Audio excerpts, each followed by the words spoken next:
who is enacting bold measures to counter the threat of the Chinese Communist Party and also its allies. Noem recently signed an executive order that prohibits the Chinese Communist Party, Russia, North Korea, and Iran from purchasing farmland or property near military bases.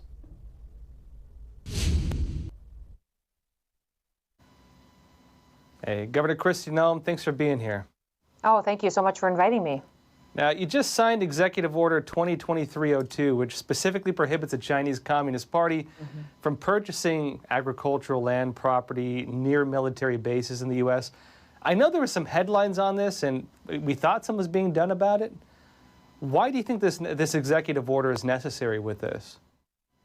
Well, so if you remember last year, we had an incident up in North Dakota, our neighbors to the north, where the Chinese Communist Party and foreign entities were buying up ag land, and they were buying ag land near military installations, which they were saying was for a different purpose, but we recognize the real national security threat we have. And my executive order specifically bans telecommunications companies from doing business with South Dakota and our state government, and also us having state contracts with foreign entities. It's specifically targeted towards countries that hate us. And listen, these are evil governments that want to undermine the United States of America and want to take away our freedoms and liberties. So my job as governor is to protect the people of South Dakota. This executive order builds the momentum for preventing people from doing business with the state of South Dakota that hate us.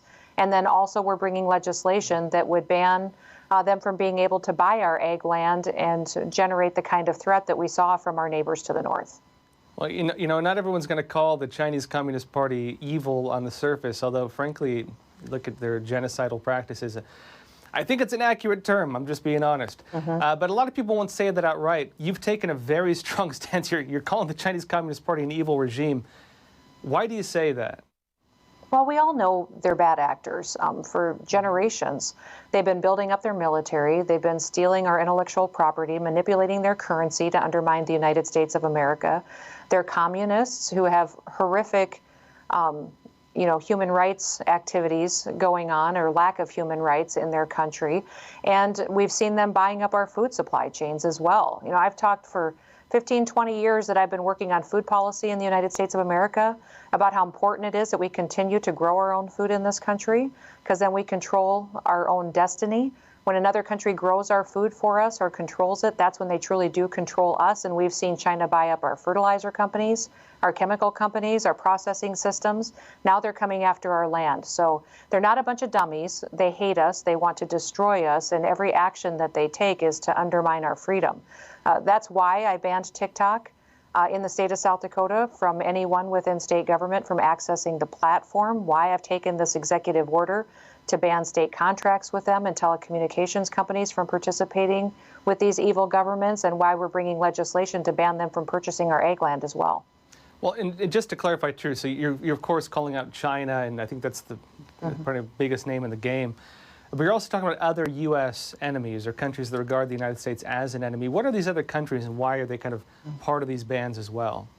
Well, this executive order lists several countries. It includes Iran, North Korea, Cuba, Venezuela, those that hate us. So it lists several specific countries that have long been our enemies. And this isn't new developments. We know that we've faced these threats for many, many years, but it specifically calls them out and says we should not be doing business with them. We should not be participating with them and giving them the opportunity to collect data on our citizens and use it against us. So we've done this in many other areas. And frankly, the reason that I have to take this action as governor is because our president isn't protecting us. Joe Biden is AWOL. He's been a horrific president as far as national security issues. He's not protecting us from evil governments. And that's why governors like myself have to step up and take action such as this. Well, can you explain that a bit more? Because I remember going all the way back to the Obama administration, there were studies coming out on what they called supply chain threats. And they listed, for example, Huawei and these other Chinese telecom companies. ZTE was among them, I believe, as well. And they understood this was a threat, and they talked about it as being a threat. And we also saw a lot of talk about TikTok being a national security threat, but nothing was ever really done. So how is it they can acknowledge it's a threat and make a big deal about it, but never really enact anything serious? I mean, I guess in your eyes, because I assume maybe you see things differently where you're at, but why is there this discrepancy between words and actions when it comes to these foreign threats? I think we've seen this for many, many years in politics. People say a lot of big things, they never take the action to do it.